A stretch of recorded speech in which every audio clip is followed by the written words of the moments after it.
इंद्र सोम महिमावान श्रेष्ठ कर्मवान तुम दोनों ने सूर्य। शुरू के वैदिक आर्य जीने के जोश में ही इतने मगन थे कि उन्होंने आत्मा की ओर कम ध्यान दिया।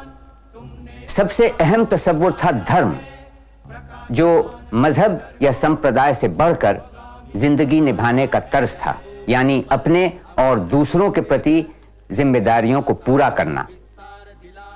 सारा ब्रह्मांड ऋता के नियमों पर कायम था और धर्म इसी का एक हिस्सा था।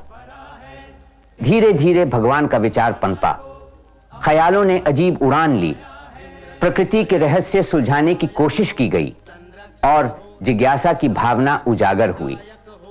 वेदांत यानी वेदकाल के अंत तक आते आते उपनिषद को शक्ल दी गई। 8वीं सदी ईसा पूर्व से रचे गए उपनिषदों ने हिंद आर्य चिंतन के विकास को कई कदम आगे बढ़ाया।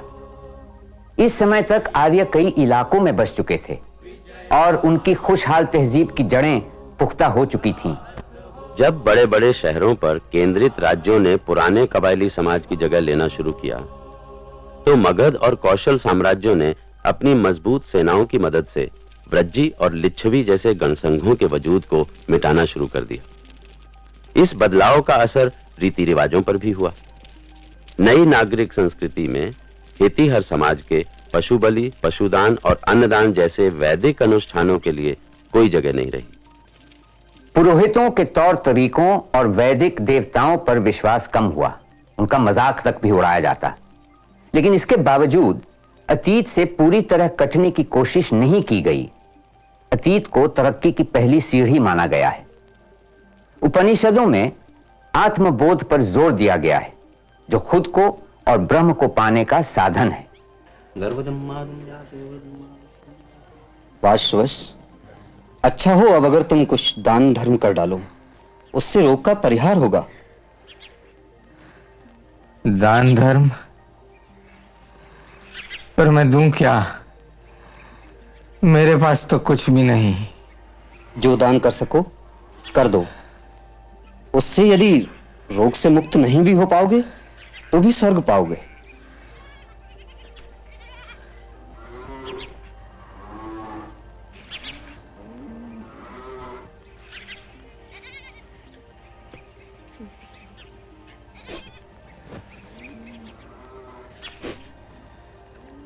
ओम पवित्रो पवित्रो वा सर्वांगतोऽपि वा यस्मरेत पुंडरीकाक्षाय सवाहिभ्याम तरस्वची।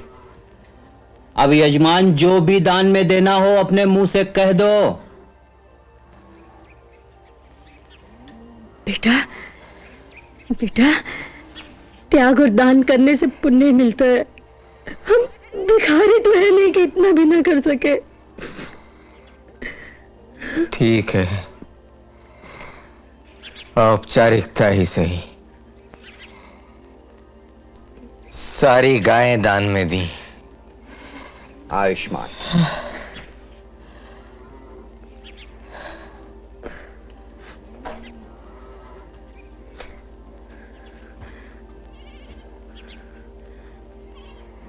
नचिकेता, वो सारी गायें ले आओ जो दूध नहीं देती।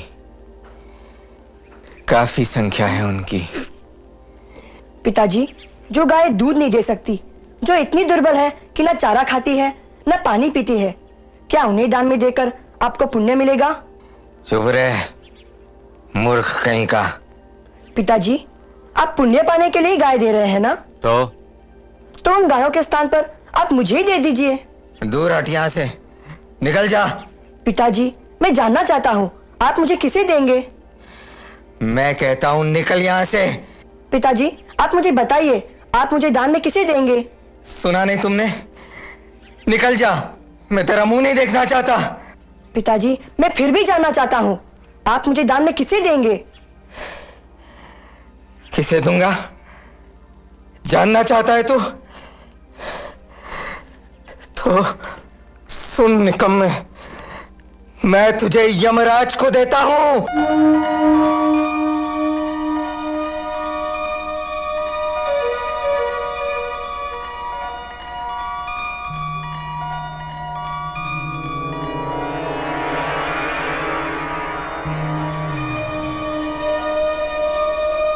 जा रहा हूं मैं, अनेक के आगे, अनेक के बीच।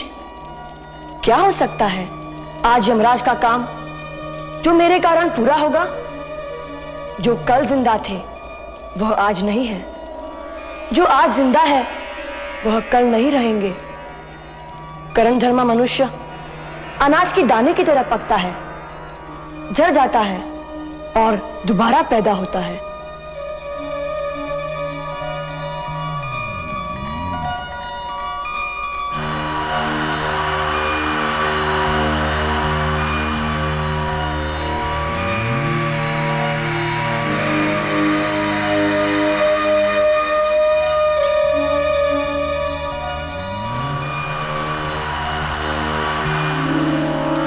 धर्मराज, कृपा करें।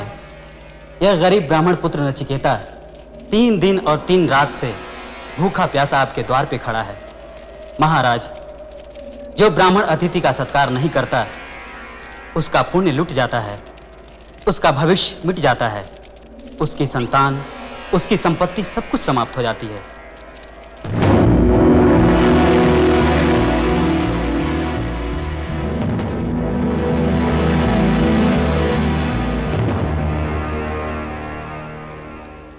नचिकेता, तुम हमारे अतिथि हो। हम तुम्हारा 3 दिनों तक कोई स्वागत सत्कार नहीं कर पाए, इसका हमें बहुत दुख है। हम तुम्हें 1 दिन के लिए 1 वरदान के हिसाब से 3 वरदान देते हैं, मांग लो। यमराज, मुझे वरदान दीजिए कि मेरे पिता का क्रोध शांत हो और जब मैं लौटकर उनके चरणों में जाऊं वह प्रसन्न होकर मेरा स्वागत करें। तथास्तु। प्रभु, आप स्वर्ग साधन अग्नि के जानकार हैं, मैं श्रद्धालु हूं, कृपया मुझे इसका ज्ञान कराइए। नचिकेता, मैं स्वर्गीय अग्नि को जानता हूं। यह अग्नि अनंत लोगों की सत्ता प्राप्त करने का साधन है, सत्ता का आधार है। सभी प्राणियों की हृदय गुफा में निवास करती है। नचिकेता, आज से यह अग्नि तुम्हारे नाम से जानी जाएगी। इसे लोग नचिकेताग्नि कहकर पुकारेंगे। अब तीसरा वर मांगो। मनुष्य के मर जाने पर कुछ लोग कहते हैं कि वह है, तो कुछ कहते हैं वह नहीं है। मुझे बताइए सत्य क्या है? है और नहीं का ये विवाद पुराने जमाने से ही चला आ रहा है। देवता भी नहीं जान पाए कि जीवन और मृत्यु का रहस्य क्या है।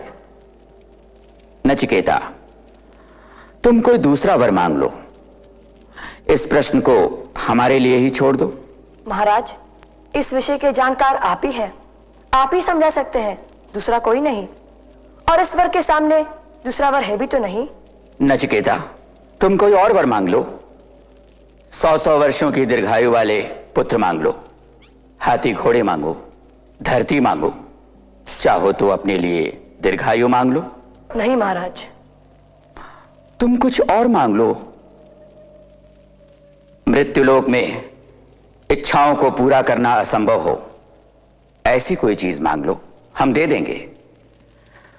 पर मृत्यु का रहस्य हमसे न पूछो। इच्छा पूरी होने का सुख कितनी देर टिकेगा? जब जीवन ही इतना छोटा है तो सुख कितना होगा?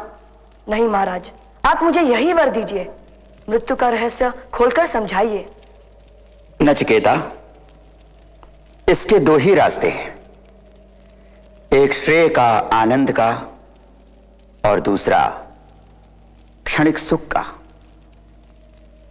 दोनों ही मनुष्य को आकृष्ट करते हैं, पर विचारवान मनुष्य सभी दृष्टियों से सोच समझकर क्षणिक सुख को नहीं, श्रेय को ही चुनता है। नचिकेता, तुमने सोचा है, समझा है, सुंदर और प्रिय का गहराई से निरीक्षण किया है और उन्हें त्याग दिया है।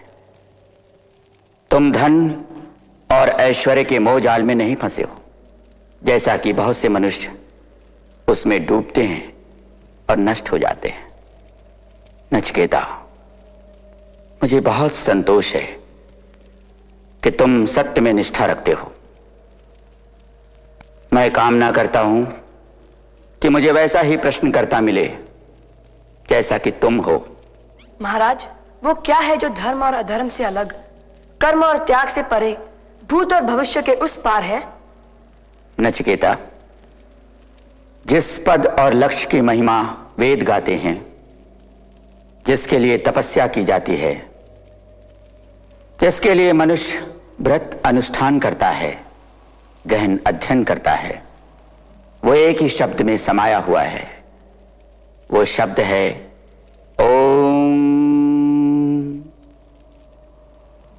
ये शब्द ही ब्रह्म है, यही परम है। जो इसे जान लेता है उसकी सारी इच्छाएं पूरी हो जाती हैं। मुक्ति को प्राप्त करने का यह सबसे ऊंचा साधन है, सबसे बड़ी उपासना है। वो ज्ञान स्वरूप आत्मा है, अजन्मा है, अमर है, सनातन है, नित्य है, पुरातन है। मृत्यु के बाद शरीर की समाप्ति हो जाती है, पर वो सतत विद्यमान रहता है। नचिकेता, अगर मारने वाला सोचता है कि मैं मारता हूं और मरने वाला सोचता है कि मैं मर गया हूं, तो दोनों ही नासमझ है, दोनों अज्ञानी हैं। मनुष्य के भीतर बैठा सनातन न तो मारता है न मरता है।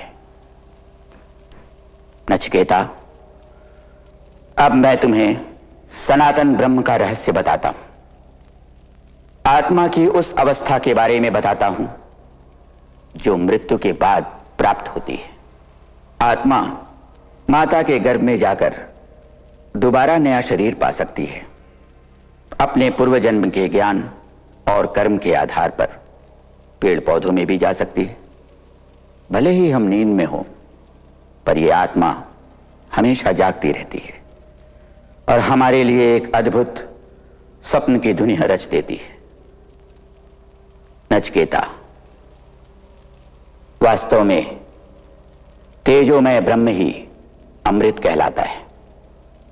समूची सृष्टि इसी ब्रह्म में स्थित है, इससे परे कुछ भी नहीं।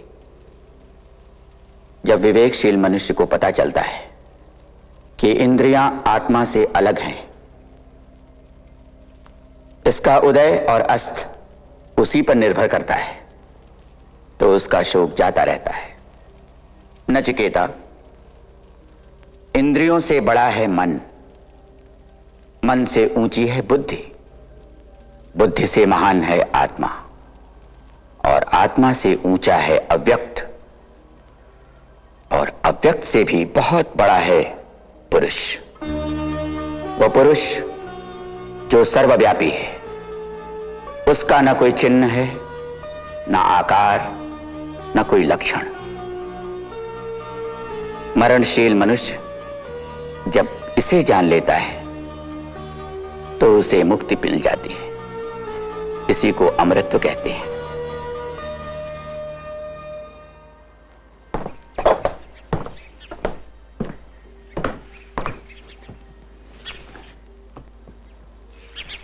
उपनिषद आधारित हैं तहकीक के जज्बे पर, जहन की जद्दोजहद पर, हकीकत के सुराग की जुस्तजू पर।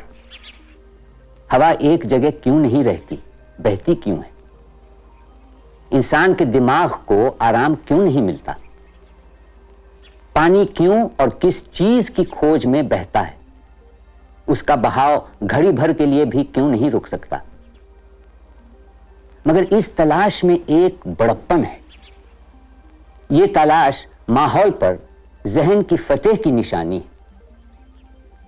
एक स्तुति में सूर्य देव को यूं मुखातिब किया गया है, तेजोमय गौरवशाली सूर्य, मैं वही हूं जिसने तुम्हें यह बनाया है। इसमें कितना आत्मविश्वास है। उपनिषद में सवाल है, सृष्टि क्या है? वो कहां से आई है, वो कहां जाके विलीन हो जाएगी? और जवाब ये कि वो स्वयंभू है, स्वाधीन जन्म लेती है, स्वाधीन उसकी स्थिति है और स्वाधीन विलय हो जाती है। उपनिषद खुद पुरोहितवाद और रूढ़िवादी अनुष्ठान के खिलाफ थे, लेकिन उपनिषद के सिद्धांतों का उस समय के अवाम पर कोई खास असर नहीं पड़ा। इस तरह जनता और बुद्धिजीवियों का दिमागी फासला और भी बढ़ गया।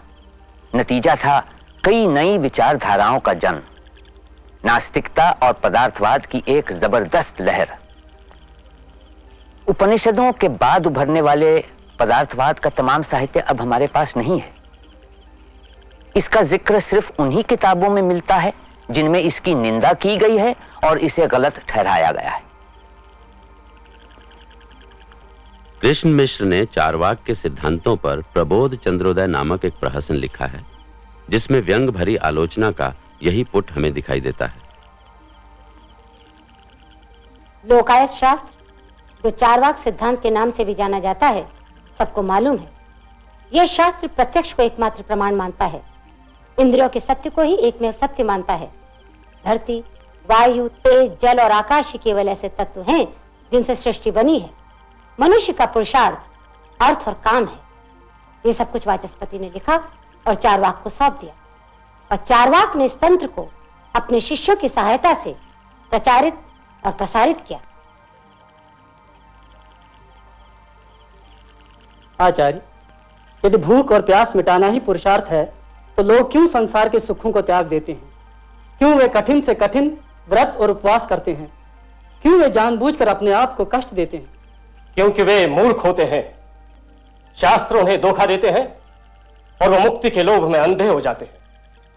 वत्स, भीख मांगना, व्रत उपवास करके देह सुखाना, पंचांग तपस्या करके शरीर को जलाना, ये सब बराबरी कर सकता है किसी विशाल लोचना के घने आलिंगन से? वह आलिंगन जब बाहों के तले उन्नत स्तन बिंचते चले जाते हैं। बोल आचार्य, लोग बलि और हवन क्यों करते हैं? क्यों वेदों में विश्वास करते हैं? नादानों का पोंगापन यही होता है वत्स। सारे वेद पाखंड हैं। यदि बलि और हवन में वस्तुओं को स्वाहा करने से स्वर्ग प्राप्त होता है, तो उन पेड़ों की राख से फल क्यों नहीं निकलते जो जंगल की आग में जल जाते हैं?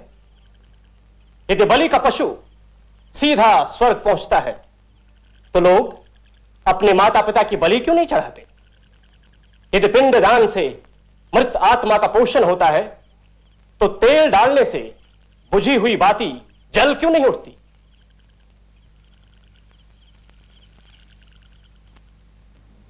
इसी तरह का एक और संप्रदाय था आजीविका, जिसका बौद्धों और जैनियों से अक्सर मतभेद रहता था।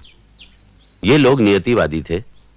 इनके गुरु मक्काली गौशाला के अनुसार सारा जीवन नियति के आधार पर ही चलता है।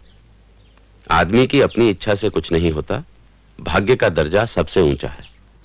किसी व्यक्ति या दूसरों के द्वारा किया गया कोई भी कर्म ऐसा नहीं है जो कि मनुष्य के पुनर्जन्म को प्रभावित करता हो। कोई भी मानवीय कर्म, शक्ति, वीरता, शौर्य, सहिष्णुता या मानवीय साहस ऐसा नहीं है जो जीवन में मनुष्य की नियति को प्रभावित कर सके। अपरिपक्व कर्म से फल की प्राप्ति का प्रश्न ही नहीं उठता, और ना अथक कर्म से ही। जो सदाचार, प्रणि, तपस्या और पवित्रता से ही परिपक्व हो गया हो, संसार एक नपने के समान अपने सुख, दुख और निर्धारित लक्ष्य से नापा जा सकता है। जिस तरह एक डोरी की गेंद को फेंकने पर वो अपनी पूर्ण लंबाई में खुल जाती है, उसी तरह मूर्ख और बुद्धिमान एक ही मार्ग को ग्रहण करते हुए अपने दुखों का अंत करते हैं। स्वामी जी, आपका हमारे लिए अंतिम उपदेश क्या है? नहीं कुछ है होता, नहीं कुछ है होता, और कुछ भी न होना, और कुछ भी न होना, नहीं कुछ है होता, और कुछ भी न होना, तो नाचो खुशी से। बजा करके पीना, नाचो खुशी से बजा करके पीना, नाचो खुशी से बजा करके पीना। कबायली समाज की परंपराओं से जुड़े हुए गौशाला पर उस समय के अंतिम महान कबायली गणराज्य व्रज्जी संघ के पतन का बहुत गहरा असर हुआ। वो सर्वनाश की बात करने लगा। दरअसल उसके लिए व्रज्जियों के बिखरने का मतलब था एक आदिम परंपरा का टूटना। गौशाला अपना मानसिक संतुलन खो बैठा और पागलपन के आलम में मर गया।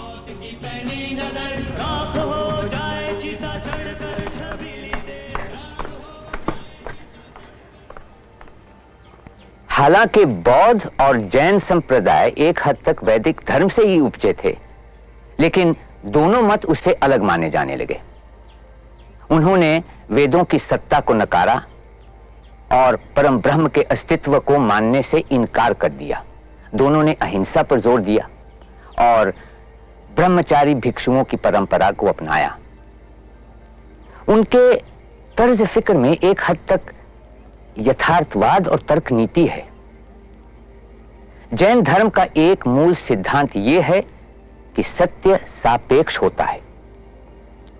जैन मत में नैतिकता पर जोर दिया गया है, जो इस दुनिया तक महदूद है, जिसका स्वर्ग नरक से कोई ताल्लुक नहीं है, जिसमें विचार और जीवन दोनों में त्याग पर खास जोर दिया गया है।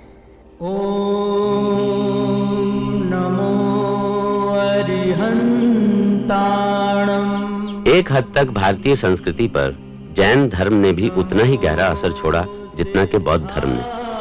भारत के तमाम धर्मों की तुलना में जैन धर्म ने हमेशा से अहिंसा और सादगी पर अधिक जोर दिया है। धरती, जल, हवा, अग्नि, पेड़ और पौधे, घास फूस, पत्ते, कीड़े मकोड़े, प्राणी हैं सब जीवित प्राणी हैं। वे जो गोबर में उगते हैं, जल में पलते हैं, अंडे से उभरते और गर्भ से निकलते हैं, प्राणी हैं, जीवित प्राणी हैं।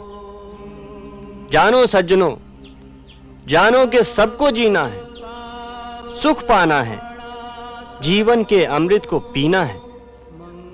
प्राणी को कष्ट न दो, दोगे तो स्वयं तुम भी कष्ट पाओगे, क्योंकि एक दिन ऐसा भी आना है, तुमको भी उनमें ही जन्म पाना है।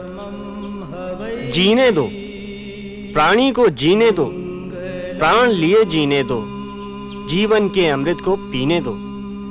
जैनियों के 24वें तीर्थंकर महावीर वर्धमान गौतम बुद्ध के समकालीन थे। दोनों ही कबायली गणतंत्रों के राज सदस्य थे। महावीर लिच्छवी कबीले के ऊंचे क्षत्रिय कुल में पैदा हुए थे। 30 वर्ष की आयु में घर बार त्याग कर वो गंगा घाटी के इलाके में 12 साल तक घूमते रहे, जिसके बाद उन्हें निर्वाण की प्राप्ति हुई। उन्होंने करीब 30 साल तक अपने सिद्धांतों की शिक्षा दी और दिगंबरों के एक संयमी संघ की स्थापना की, जिसमें उन्हें आम जनता का भरपूर समर्थन मिला। जैन धर्म से मिलने वाले सबक को एक जुमले में यूं बयान किया जा सकता है: वास्तविक जीव पदार्थ में उलझी आत्मा है। पदार्थ से मुक्ति पाने पर ही जीव को मोक्ष मिल सकता है। आत्मा की मुक्ति के लिए दुष्कर्म के बंधन से छुटकारा पाना जरूरी है। इसीलिए मोक्ष प्राप्ति के लिए जैन तपस्वी लंबे उपवासों और कठोर तपस्या का मार्ग अपनाते हैं।